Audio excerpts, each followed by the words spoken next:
off. So we have the word rounding off. Okay, rounding off to the nearest tens, hundreds. Okay, sabay-sabay na natin, thousands. Yan. And so on. Okay? So sa tens muna tayo. Of course, alam mo yung value ng place value ng tens, di ba? Okay. So meron tayong rule sa rounding off. Alright, may rule. Ang number one rule, 5 or more, raise the score. Okay? Sign nga. 5 or more raise the score. Okay, 4 or less, let it rest. Go. 4 or less, let it rest. Yan. 5 or more, raise the score. 4 or less, let it rest. Ibig sabihin, pag 5 siya pataas, raise the score, dagdag tayo. Magdadagdag. Pag 4 siya, pababa, yung number, mababa siya sa 4. Diba? 3 lang siya. 2, 1. Huwag mo na siyang gagalawin. Ganun pa rin siya. Kung 3 siya, 3 pa din. Kung 2 siya, 2 pa din. Okay? Alright. So, let's go with rounding off with 10. Halimbawa, may number tayo. Anong number natin dyan? Dalawang digit muna. 59. Okay? 59. Asan ang tens place? Tens place, 9. Tens place. 5. Ang 9 ay anong place value niyan? Hello! Ano naging 102? That's ones lang. Ones tens. Diba? Hello siya, nalimot na naman. Huwag mong kalimutan yung ating place value. Ha? Okay. Ano to? Anong place value ng 9? Ones. Anong place value ng 5? 10. Tens. Magra-round off tayo. Naaral mo ba yung rounding off? Hindi? Sa grade 2? Meron na yun. Okay. So, ang palagi mong titingnan, sabi daw ang ira-round off natin is yung tens. So, ano yung number na nasa tens? Number na nasa tens. Oo. 5. Yung 5. Okay, so isa yung ira-round off natin. No? Tingnan maigi ha. So, pag nagra-round off ka, anak, ang titingnan mo, maliban doon sa ira-round off mo, yung katabi niya, yung nasa kanan. Okay? Yung number na nasa kanan, nasa right. Okay? Yan yung gagawin mo doon sa number sa right. Diyan mo siya i-apply. Alright? Ito. So, itong si 9 mo daw, siya ba ay 5 or more o 4 or less? Si number 9. 5 or more ba siya o 4 or less?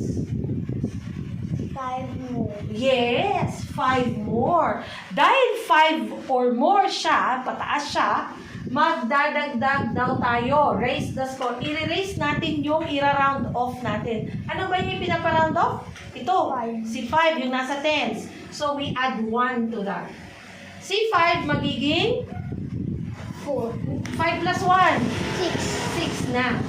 Okay? 6. Si 9, ano mangyayari sa kanya? Wala na lang. 0 na yan. Lahat ng number sa kanan magiging 0. Therefore, pag ni-round off mo si 59 to the nearest tens, ang sagot ay 60. Naintindihan? I'll give you another example. Okay? Okay.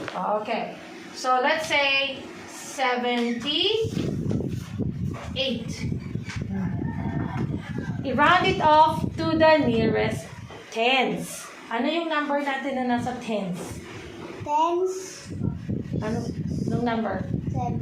7. Okay, si 7 yung nasa tens. No? So, para ma-round off siya to the nearest tens, titingnan natin yung number sa tabi niya. Okay? Ito nga sa kanan niya. Naintindihan? So, tatanungin mo ngayon, is this number more than 5 or less than 4? More. More than 5. Kung more than 5 siya, mag-re-raise tayo ng score ng 7. So, 7 magiging 7 magiging 8. okay. So, ano nang mangyayari kay 8? Wala. Wala. Magiging 80. 80. Naintindihan? Po. Okay, let's say, tingin ka maigi ha?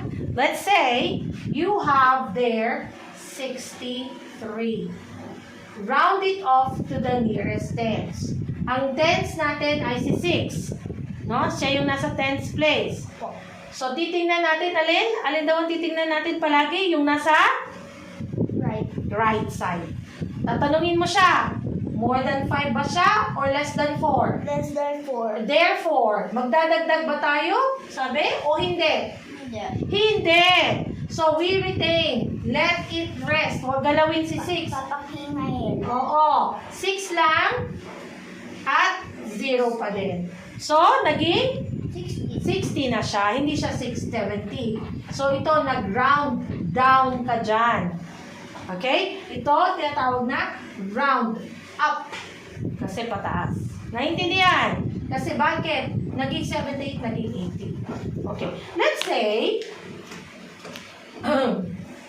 dahil pang hindi ka na grade 2, papunta ka na ng grade 3, di ba? So, you don't use 2 digits. Karamihan, malami na. No? So, advanced lesson mo na to. So, let's say, 235.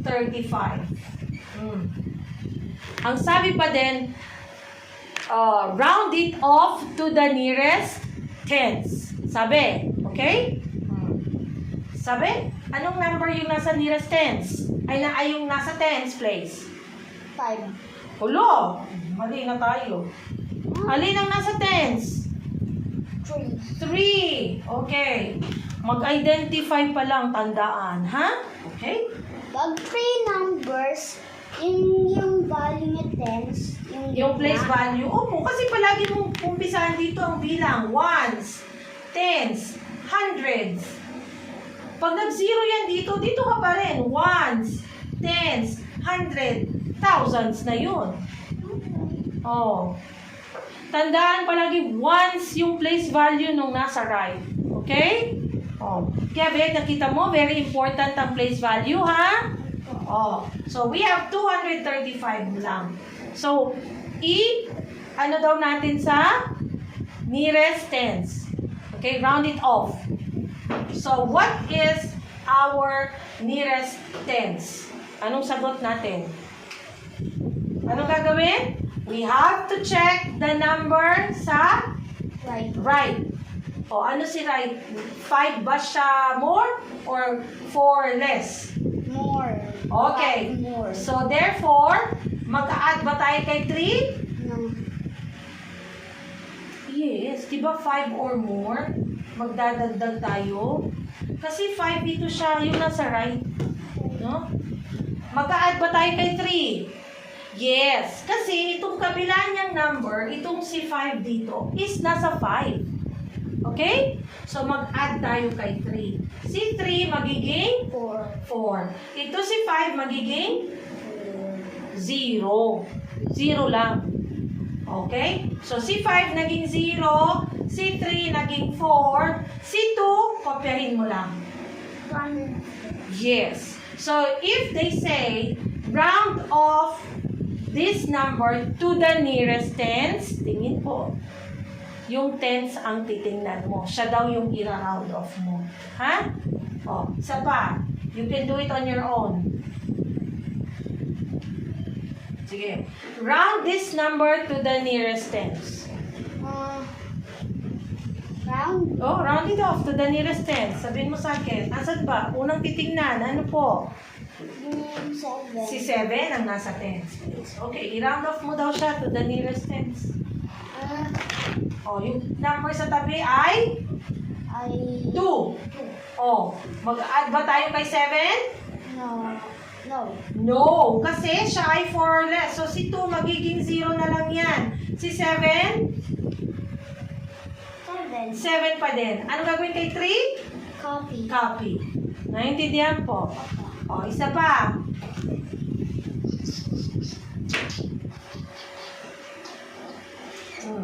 Round it off to the nearest tens. 617. Number 1. Si number 1 yung nasa nearest tens. Okay. 4 or less. Ay, less. 4 or less ba to? Si No. 7? Dito ka tumingin sa right mo.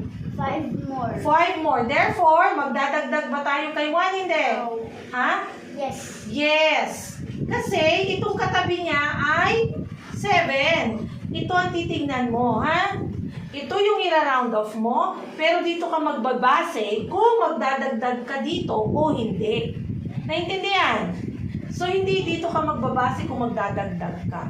Dito, sa tabi niya, yung number niya sa right. Diyan ka titingin kung malaki siya, kung 5 or more siya, or 4 or less. Dito ka titingin sa tabi niya, palaging nasa right, kung magdadagdag ka o hindi. Naintindihan ba? So, kahit dito ay 1, kahit sabi mo, ay 5, less yan, hindi dyan, dito ka magtingin. Alright? So, therefore, si 7 magiging 0. 0. Si 1, 2. Si 6, copy. 620. No? So, ikaw ay nag-round up. Tumaas ka. No? Now, next. Halimbawa, 600. Oh, Can I answer the board? on the board, you want to answer on the board? Sige, answer ka. 613. Oh, sige. Round this number to the nearest tens. This one is Okay, yan yung nasa tens place. 6. Siya yung ira-round natin. Round off, round up, or round down. I will add 0 plus 1 and 2 equal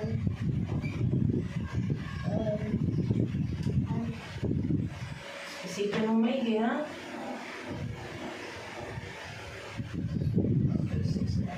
Bakit ka nag-add? Ba't ka mag-add 1 doon kung 1 lang naman dito? Oh, Dapat hindi ka nag-add, di ba? Kasi 3 lang to. O 4 or less, let it. dapat 5 more lang. Oo, sa 5 more ka lang mag-add. 5 ano? Pag 5 pataas. Okay. Pag 5 pataas, katulad nito, yung katabi niya, 7. Di ba? 7 is more than 5. Okay. So, kaya tayo nag-add. Naging 2. Ito naman, bakit hindi tayo tama naman yung sagot mo, pero naglagay ka dito ng plus 1. Dapat wala kang plus. Hindi ka mag-a-add. Kasi si 3 lang yan, no? 3 is less than 4 pa. Diba? O, 613, 610. O, dito ba nag-round up ka ba? Nag-round down? Round down. Yes, nag-round down ka. Okay? O, isa pa. Tingnan natin, ha, kung talagang ano mo na yung rounding off. Okay. I'll do better. Okay, that's good. Next. So, let's say 385 at saka 422. Sabihin mo din kung round up o nag-round down ka. Round this off to the nearest tens. Okay, go. Round it up. Round it off to the nearest ten. Round off mo siya sa nearest tens. Ano yung number na nasa tens? This. Sige. Okay. This.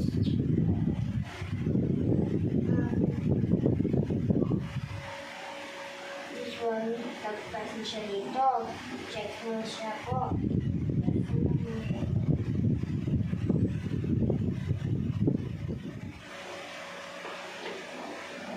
Save lang naman po eh. Baka save. Walang pinagkaiba. Bakit walang pinagkaiba? Ano ba ang rule? Saan ka ba titingin dapat? Sa number sa kanan. O, si number ba sa kanan ay 5 or more? O 4 or less? 5 or more. O, therefore, pag 5 or more, anong mangyayari? Kanino ka mag-add? O, sige. So, 8 plus 1. Diba? Magiging? Magiging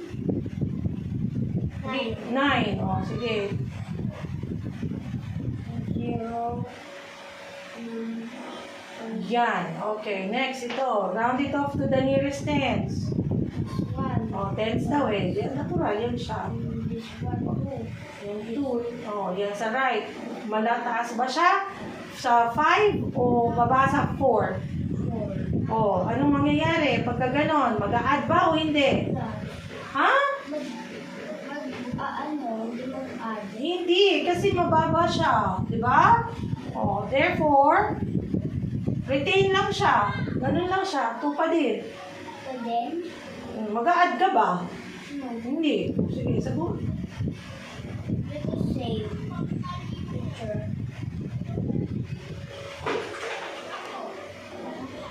Zero na yan. Oh, lahat ng number sa kanan magiging 0 yan. Ha?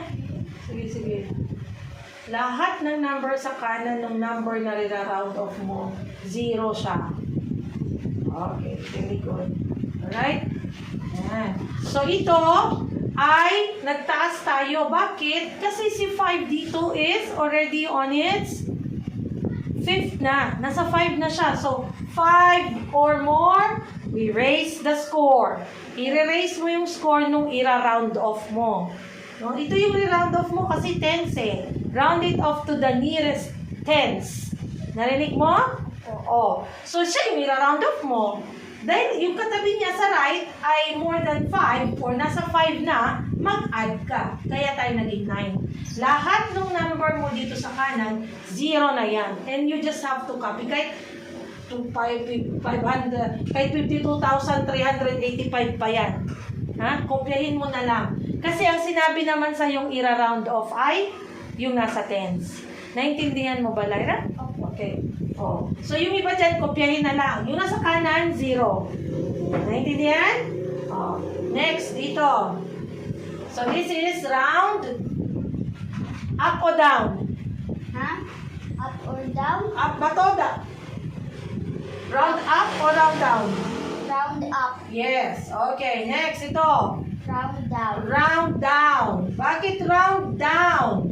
Kasi, yan o, si 422, itong nasa kanan mo, sa kanan nung ira-round off mo, ay 2, mababa sa 4. Hindi siya 4, pag tumapak siya ng 4, halimbawa ito ay 4. Mag-a-add ka ba dito? Hindi. Hindi. Hindi pa din, kasi 4 eh.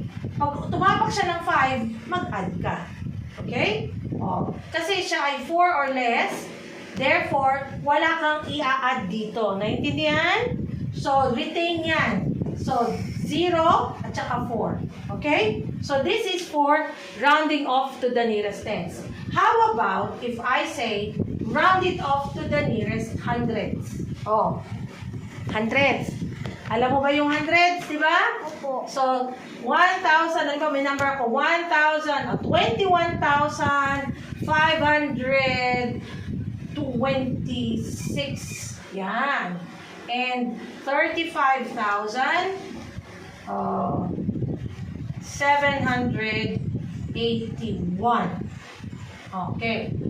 So, you round this. Sige, kopyahin mo sa paper mo. Rounding off. Okay na yung next, para alam natin yung next lesson natin dyan. Okay?